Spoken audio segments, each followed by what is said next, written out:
ஆண்டவா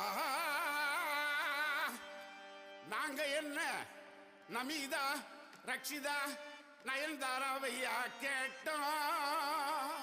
இல்லவே இல்லைங்க, இல்லவே இல்லைங்க. இல்ல ஆல் இந்தியா ஃபிகர் ஐஸ்வர்யா ராயவா கேட்டோம். இல்லவே இல்லைங்க, இல்லவே இல்லைங்க. ஒரு கோட்டை கொஞ்சம் வாட்டர் ஓவரங்க மேட்டர். இந்த ஃபுல்லே அடி மாமே.